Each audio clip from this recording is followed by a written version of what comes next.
He is the most influential public intellectual in the West right now. He is a fascist mystic. Just 2 verdicts on this controversial figure. An interview with him on Channel 4 News found 6 million viewers, and unlike the usual intellectual, he's more likely to be encountered on the internet and on social media than in print. His book, 12 Rules for Life, An Antidote to Chaos, published earlier this year, is only his 2nd in 20 years, even if a bestseller across numerous countries. My guest in Extended Conversation this evening is Jordan B. Peterson, a Canadian academic and clinical psychologist who initially rose to fame when he refused to use gender-neutral pronouns, the consequence of the Canadian anti-discrimination law.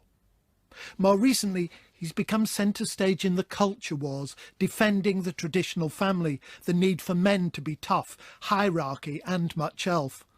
Dostoevsky, the Bible, Hobbes and his own experience as parent and clinical psychologist motor his arguments in 12 Rules of Life, which is largely addressed to young men. Set your house in perfect order before you criticise the world. Stand up straight with your shoulders back. Make friends with people who want the best for you. These are just 3 of his rules. Jordan Peterson joins me now.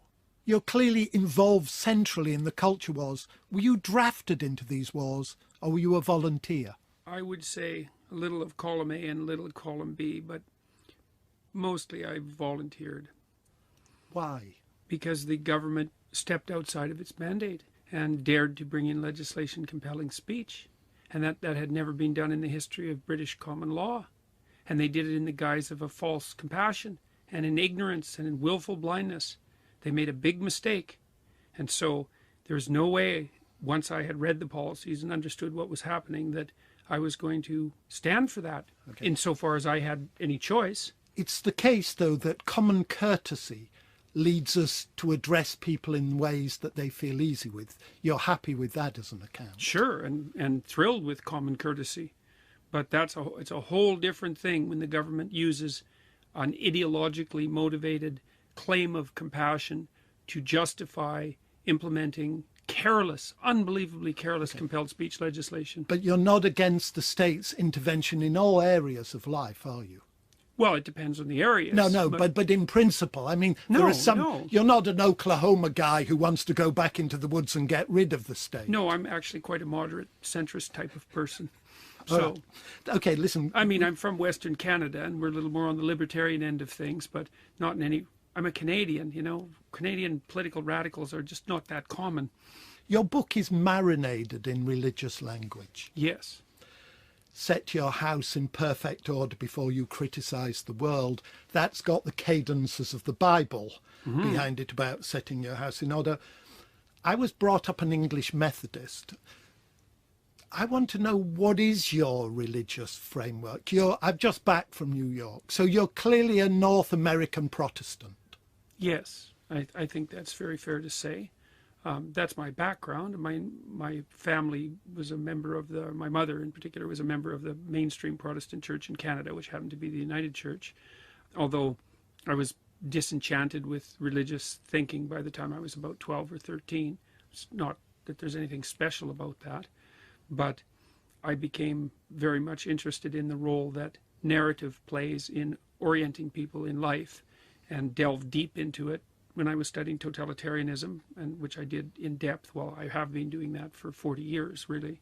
And that led me down to the deepest of stories. And by definition, the deepest of stories are religious. I mean, it's the fact that they're deep that makes them religious, or vice versa.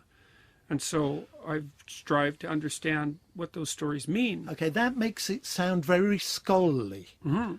It's not with you, it's inside you. It's not you are religious, aren't you? Well, it would depend to some degree. No, don't get epistemological on me. Okay, what I'm asking you is, you're a believer. Now, of course, what it means to believe is different, but the reason I'm interested in this is your commitment to individual responsibility has a religious history to it. It has a religious aspect to it, sure. It has a religious layer to it, let's say. And I would say that the battle that I found myself involved in wasn't a political battle or even a psychological battle. As far as I'm concerned, it's actually a theological battle. So because I see what's happening in the universities as the pushback of a fundamentally collectivist viewpoint against the cardinal Western stance that the individual is sovereign. And hold on there. That's where we begin. There is, of course, Emerson's great essay on self-reliance, Frank Sinatra's My Way. America has a deepest belief in the individual, at least one strand of American thought, but that doesn't exhaust the West. There are lots more communal versions of life. In fact, one of the things I would have said, and I'm not a Christian now, one of the things I would have said about Christianity is it believes in the communal and in the collective. That's why people go to church. Well, I would say it believes in the proper relationship between the individual and the collective, not that it believes in the collective. And I mean, and I think I'm fully in that tradition, because I think that the way that you want to orient yourself in life is to set yourself up so that you're taking care of yourself properly, but so that you're doing it in a manner that benefits your family and your community, and that all of those levels of organization have to be serving one another, and that they can. Now, I understand that, and that's a perfectly reasonable position, but it mustn't be conflated with the Western view is the individual is primary, because that's historically not the case. Well, I don't agree with that. I think that the emphasis on the idea of the logos in the West and the fact that individuals are regarded in some sense as the carriers of that does make the individual primary from a conceptual perspective. Because one of the questions is... But Catholicism doesn't even believe in that. Catholicism, you know, one of the founding forms of Christianity in the West, that doesn't believe in this wonderful American Protestant view of yours. Well, why would you say that belief isn't held? Because of the emphasis on the importance of the church? Because the church, because you can only survive, you can only go to heaven through the church. It's communal, it's collective. Let me give you an example. You and I are both old enough to have watched Spartacus, the Stanley Kubrick novel. There's a Stanley Kubrick film. There's a great moment in there when Kirk Douglas stands up and says, "I am Spartacus." And everybody else around him stands up and says, "I am Spartacus." That is the act of a collective communal sense. It's not an individual responsibility. It's, to use an old European term, it's solidarity. Well, I'm going to stand by my claim. I think that if you distribute the Christian belief systems along a spectrum, you'd see that the Protestants are more individualistic than the Catholics. I'm certainly willing to grant you that. But I still think that the idea that the individual is to be regarded as of paramount importance with regards to such doctrines as the salvation of the individual soul and the, let's say, the internal value of the soul is still something that puts the individual in a sovereign position conceptually. And so that doesn't eliminate the importance of the collective in the least, because it is also very much about balance.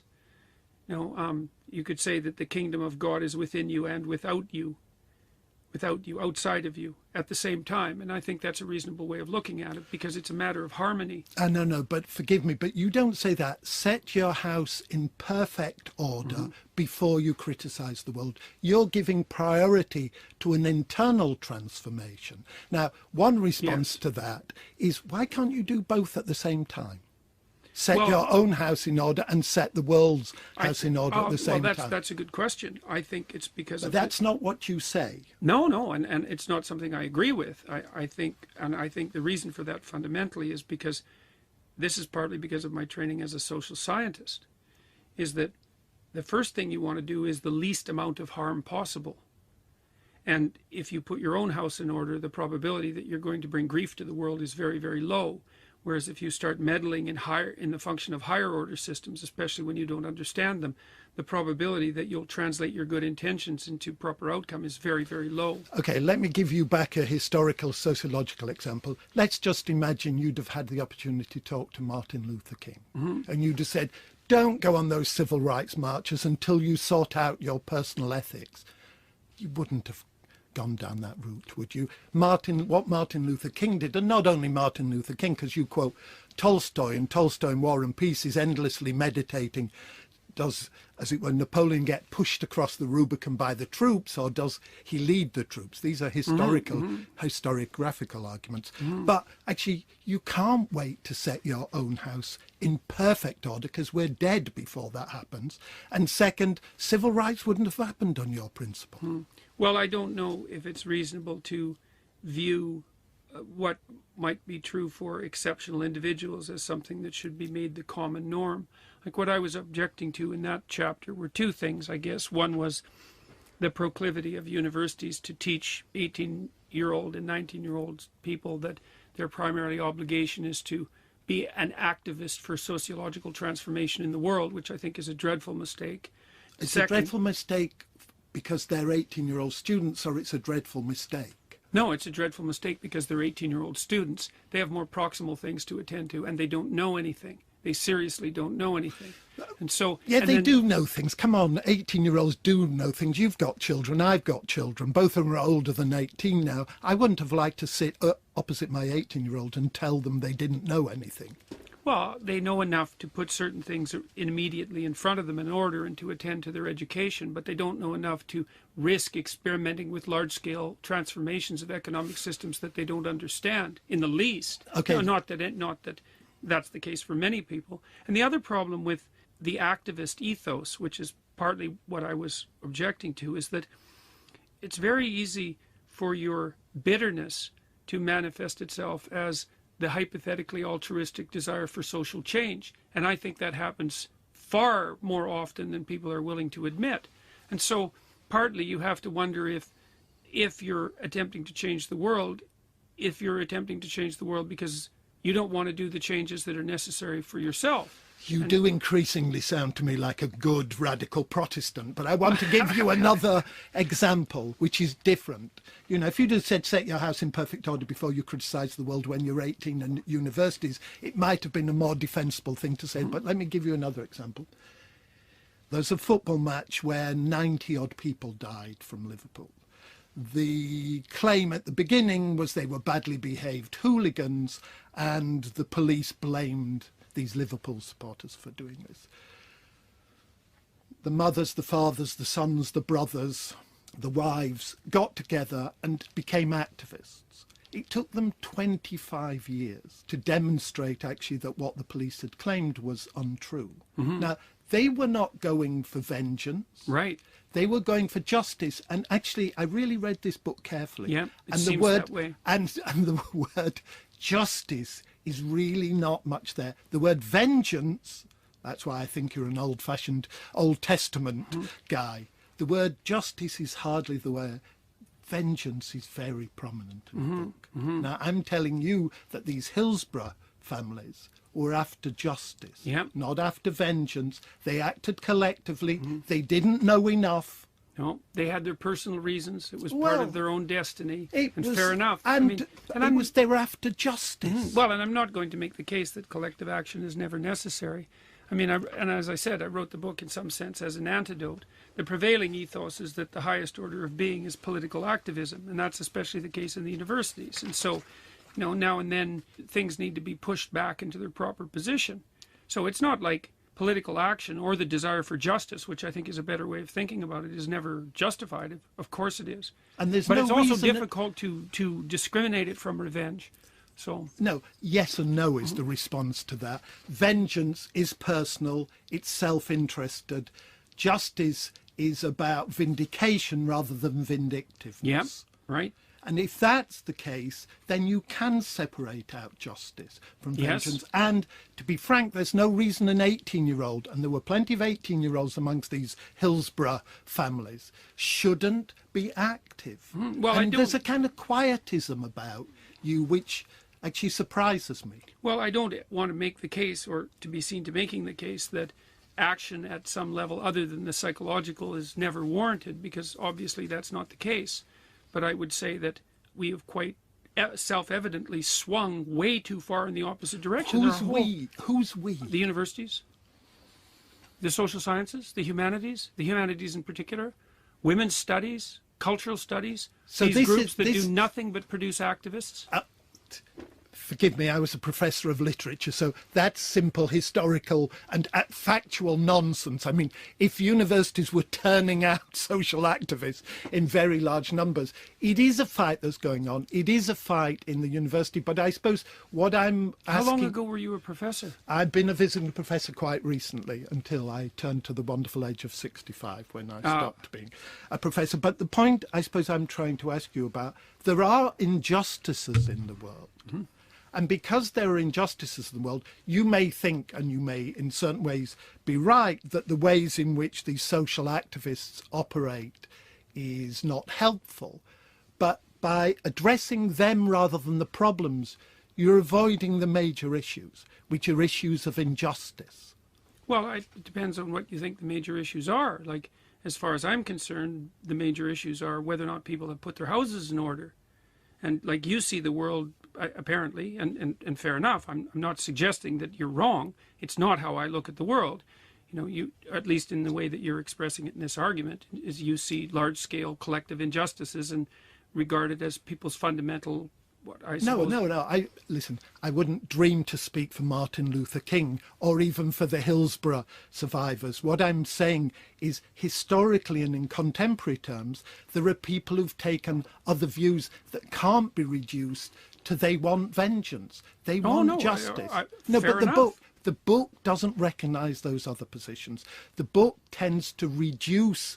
I see very little of the pursuit of justice characterizing the modern university. I see a tremendous amount of the pursuit of vengeance for things that don't even deserve to have vengeance extracted for them. So give me an example of what doesn't deserve vengeance. How about the existence of the patriarchy? But you don't mean now that women have not suffered injustices. In Britain, Virginia Woolf couldn't go to university, or rather she couldn't get a degree. Women have been excluded in all kinds of ways from social situations, have they not? Yes, but people have been excluded from social situations in all kinds of ways. And I don't like the narrative, the social historical injustice narrative as a way of looking at the world.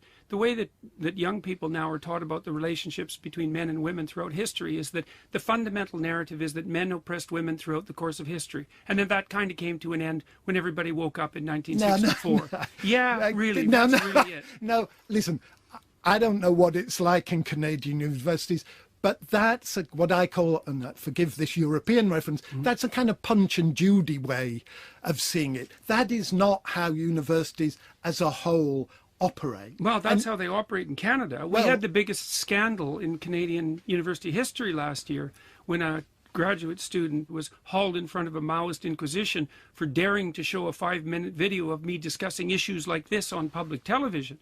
The universities are in far worse shape. Maybe they're not in such bad shape in the UK as they are in North America, but they're in plenty bad shape in North America. Forgive me, and I'm sorry you were involved, but that is not the biggest scandal. The biggest scandal will be the number, for instance, of suicides that are prevalent amongst undergraduates. The fact that one academic was hauled up, in my view, inappropriately for doing what was done is not the biggest scandal. You're inflating It's things. not the biggest tragedy. But the suicides are a bigger tragedy, but it was certainly the biggest scandal. Canadian universities don't make international news, and that was international news for about 3 months. And the university apologized and set up a free speech commission. It was plenty scandalous, and it was diagnostic as well. It wasn't an aberration. It was precisely what's going on in the Canadian universities. Okay. So we're back to a situation where what you're proposing is simply restricted to the universities, and not only restricted... spreading into wider society at a very rapid rate. In fact, the National Science Foundation in the United States is now thinking about imposing gender and ethnicity quotas on the STEM fields in the US, which is an absolute catastrophe. I think you're radically underestimating the danger that these collectivist disciplines present to our culture. I really believe that. No, and I know you do. And what I'm arguing is that's inflating small parochial, and I use the word parochial descriptively, not abusively. It's inflating small parochial arguments, whereas there are bigger arguments, and those bigger arguments are collective not because I think they're collective or because I believe in them, but whether it's the Hillsborough people nailing the police or whether it's Martin Luther King on civil rights, those are really changing people. Let me give you another example. You and I were both brought up in provincial places. Mm-hmm. I was brought up in a mining village that when the mines closed down, it meant that unemployment suddenly became 60%. Right. Heroin moved in because heroin dealers know what to do with people who have got little money and they need to get them hooked. Crime rose 20% above the national average. It was the poorest village in Britain. Those are major, major issues of social justice. The arguments that are going on within the university pale, don't they, in relationship to those catastrophes? Well, sure. I mean, there are truly terrible things going on all over the world. But shouldn't one address those rather than addressing the social warrior people who strike me as small-scale parochial battles within a small-scale parochial world? Well, I guess it depends on how you push things out forward into the future. You know, my sense was, well, I told you what my sense was with regards to the Federal Governments Act. It was that, no, the government doesn't get to compel speech. It's not part of the English common law tradition, and it's a line that shouldn't be crossed. So that was my decision, and the reason I decided that was because I thought that the danger of that propagating forward was extremely high. With regards to what's happening in the universities, I think that the universities have already compromised undergraduate education to a degree that's actually probably not restorable, not in the foreseeable future. That they're charging way too much money for the privilege of doing so, and that they are corrupting the rest of society with talk of such things as implicit bias, which is an absolute pseudoscientific scandal. All right, and you've gone back and you've got angry because I can see this makes you... That really does irritate me, because I know the IAT literature. Okay, but it does mean that you've sidestepped the larger inequalities that exist amongst the poor and the rich. I haven't sidestepped it. I just don't know what to do about it. Well, then, you're as the English say in understatement, you're not a stupid man, so put your attention on those things. I have. I talk about inequality all the time in my public talks. Okay, but and not in this book as well. No. Yeah, I talk about the inequality in chapter 1 when I talk about the downside of hierarchies and Price's law. And Price's law dictates that in a hierarchy, most people will stack up at 0. And that's a terrible thing. And that's the existence for the left, the reason for the existence of the left. And what should be done about it? Good question. No, there's a new book out by a man named Walter Scheidel called The Great Leveler. And he did an empirical analysis of the relationship between inequality and governments distributed among the ideological spectrum. There's no evidence whatsoever that left-wing governments are any more effective at reducing inequality than right-wing governments. The only thing he saw in his empirical analysis that permanently reduced inequality was war and pestilence. We don't know what to do about it. That doesn't mean it's not a terrible problem. It's clearly a terrible problem. And one of the things I outlined in chapter 1 was the fact that if you happen to be one of the people who stack up at 0 in a hierarchy, which is the most common place to be, that's going to be very hard on you psychophysiologically. And I believe that the left has a perfectly valid place in giving the dispossessed in any given hierarchical structure a political voice. And I think they're abandoning that with their concentration on identity politics. All right, let me tell you why I think you're not doing what you think you're doing. All right, and you analyse briefly Dostoevsky's Notes from the Underground, and you mention that great unnamed narrator who has, as far as I remember, sex with the prostitute, with Lisa, who's going to become a prostitute, and then he messes her up by promising her all kinds of things that he then doesn't deliver. And your conclusion from that is you have to be careful of trying to help people, because often it's more about yourself than it is about those who you're helped. I read Dostoevsky in an entirely different way. It's a man, a self-obsessed man, trying to help a dispossessed woman. And the mockery is about the man. I don't think the conclusion you can draw from that is you shouldn't show solidarity with people, which is in effect conclusion you shouldn't attempt to self-aggrandize at the expense of people that you're trying to help. That happens all the time. Do you believe in solidarity?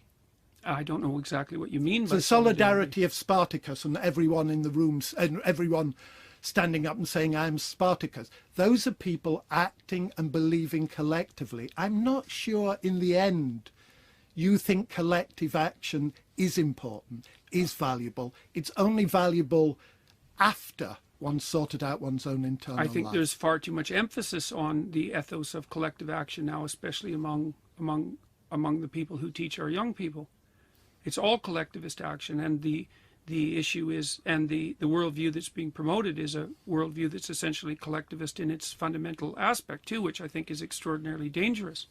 That postmodern types, all they talk about is ethnicity and sex and gender identity, as if those are the hallmarks of the individual, and I don't believe they are. Okay, but it isn't the case, is it, that, for instance, and we go back to this, that women or people from what we call BMEs, black and minority ethnic, are not excluded or women, well, it's not so obvious at the current time that women are excluded. They make up 3/4 of university students in the humanities and social sciences, for example. No, because humanities and social sciences have been one of the places they can operate in, historically speaking. But let me give you some facts. Well, they could have operated, historically speaking, in computer science, too, since it only emerged in the late 80s, essentially, and they chose not to. You think that's a matter of women being excluded? No, it was for a time they were excluded from getting degrees in university. Then they were allowed. That's a long time ago, and it's certainly not the case with computer science, even though they're radically underrepresented in that discipline. Forgive me, it's not a long time ago. A long time ago is 2,000 years. Okay, sorry, it's a long time ago compared to the 1980s. Okay, all right, but we don't want to get stuck that the world began in the 1980s. But let's give you another example. It looks as if when women enter professions, actually they diminish the money they get, as it were, is reduced. In other words, women-centered professions are often paid less well than male-centered professions. In courts of law, at least in Britain, in courts of law, black people get incarcerated for longer for the same kind of offence. Yes, that happens in the United States as well. So there are problems of power and disparity. Of course there are, and hierarchies tend towards tyranny, and there has to be, you have to have your eyes open against that all the time. But the mere fact that I described hierarchies in chapter 1 doesn't mean I'm justifying them. I understand what the risks of hierarchies are. In fact, I understand them very well, because I'm aware of Price's law, and I know that when you put a hierarchy together, that people stack up at the bottom. But I also know that you have to have hierarchies, because otherwise people don't have anything to work for, and we have no structure. So you need a right wing. Wait a minute. Of course we need structures. The question is whether the structures we have are right. It was George Bernard Shaw, that difficult Irishman, who famously said, it's not our disorder that's a problem, it's our order. So, well, our order is a problem. The disorder is also a problem. No, for sure it was the problem. So there's no point in you proposing structures as necessary without asking the second question, what kinds of structures? I do ask the second question. I'm not aware. Well, then I don't think that you read the book very carefully, because I emphasize the fact that the proper place to stand is on the border between chaos and order, not in order. And I know that... Forgive me, you don't do that, because the title of the book is An Antidote to Chaos. Now, an antidote, you only have an antidote if you've been poisoned. Okay, so at that level... Yeah, well, we have too much chaos at the moment. Oh, well, no. But an antidote to chaos doesn't say that. An antidote to chaos makes chaos bad. Okay? No, it makes an excess of chaos bad. No, forgive me. You can't have an excess of cholera. You can't have an excess of TB. You can't have an excess of pneumonia. An antidote to chaos. It may be the book is more subtle than that, but the title of the book... No, the book is more subtle than that. Okay, well then, forgive me, but why did you... together for a reason. Because too many people suffer now from an excess of chaos. You talked about suicide, for example. Well, that's depression and nihilism. That's anxiety. That's an excess of chaos, technically speaking. No, and technically speaking, it's not an excess of chaos. There are many ways of describing it, and chaos isn't one of them. Yes, technically speaking, it is, because the hemisphere that is involved in the production of negative emotion is precisely the hemisphere that deals with the unexpected and the uncertain. Okay, and to be overwhelmed by that is to be overwhelmed by chaos. And that leads to depression and suicide. Okay, let's imagine that rather than the word chaos, because you also identify the chaos with the feminine. I don't. I just draw on literature that makes that case. Well, you could have drawn on that literature and critiqued that literature. Since I don't think it's worth critiquing. I think it's accurate. I well, think then, it is so, the way that so, it's portrayed. But that chaos is also very positive. The unexpected is very positive. The well, no, anomalous forgive is me, positive. it would have been different if you'd have said order and adventure, order and newness. Chaos, you quote Milton, so you know where it comes from. Chaos is a negative term. It's also that which God constructed order out of at the beginning of time. It's not only a negative term. Well, and I don't see it only as a negative term. Forgive me, but if it is, it's only useful chaos when God is constructing order out of it, which means men constructing order out of female chaos. It doesn't mean men, because men and women are made in the image of God. That's not a proposition that's part of that story. No, but it is, because you say that order is masculine and chaos is feminine, which means the masculine shapes the feminine. That's what you say in the book. It also means that the feminine takes down the masculine. There's no disproportionate in power.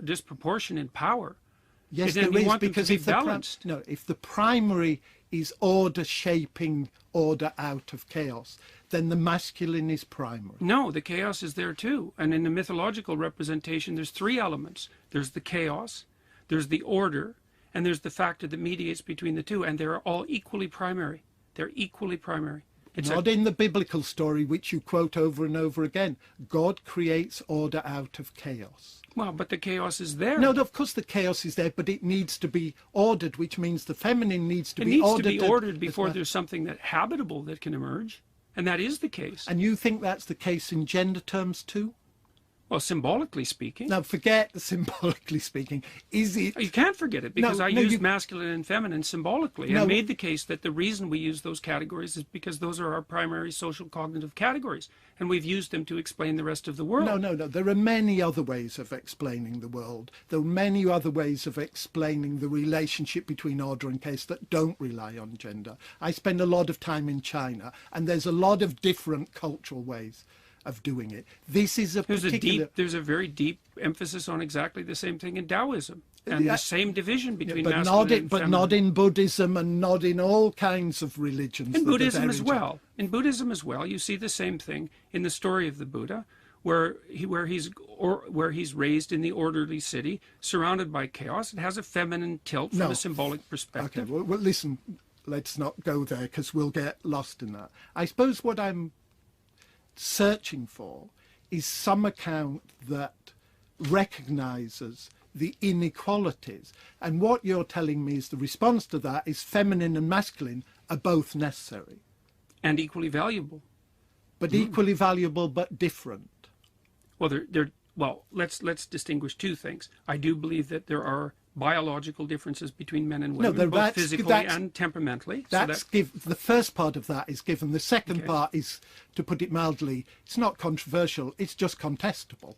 I don't think it is. I think the data it is are quite contestable. Clear. Well, in what way is it contestable? Historically. There's been 35 years of investigation, scientific investigation into temperament, and the primarily left-leaning scientists who've been investigating that have concluded quite clearly that men and women do differ temperamentally, although they're more similar than they are different. The differences are relevant and are very important in determining such things as career choice. The odd bit about your position from where I stand is you're committed to tradition. Your tradition committed to the individual, but the economic order is committed to unraveling all those things. I know Marx is not your favourite piece of reading. Put it mildly. No, it is. But in the 19th century, he did say, all that is solid melts into thin air. And that's what capital is doing. It's unraveling most of the things that you believe in. And your view that it's the social warriors who are doing that rather than capitalism strikes me you're missing the major feature. Now we're getting down to brass tacks. Well, you know, the problem with leftist critique of capitalism is that the leftists put inequality at the feet of capitalism, and that's an No, I didn't speak about. I spoke of unraveling the things that matter to you. Okay, well, I guess I misunderstood. In what way do you feel that the capitalist ethos because is when you say, here's a good example: men get out of work. Drugs, which is a global issue, drugs move into communities. These things begun to unravel the things that you care about. But instead of addressing those, you address social warriors who will be here today, gone tomorrow, likely. Well, I addressed those too. I wrote a whole thesis on alcoholism, you know. Well, and forgive me, that I have a whole haven't. literature Okay. on drug and alcohol abuse and antisocial behavior and inequality. So I've addressed that plenty, and also in my clinical work. But then if you have, why are those issues, these wider issues of the breakup of the family, why are they not addressed? Because I think that the collectivist viewpoint that's being pushed forward by the postmodern neo-Marxists presents a real danger to the integrity of our society. But let's give you an example. Let's take family. It's happened before. It happened in the 20th century multiple times that viewpoint was devastating. And I see it coming back in tremendous force. And so I'm not happy about that. And I might be wrong about my prognostications for the future. And you could be right that there are more pressing issues that need to be attended to. It's certainly possible that I have my focus, that I'm focused improperly. But I've staked my position and I've watched what's happened in the universities. And I'm not a fan of the collectivists. I think they're making a dreadful error. Okay.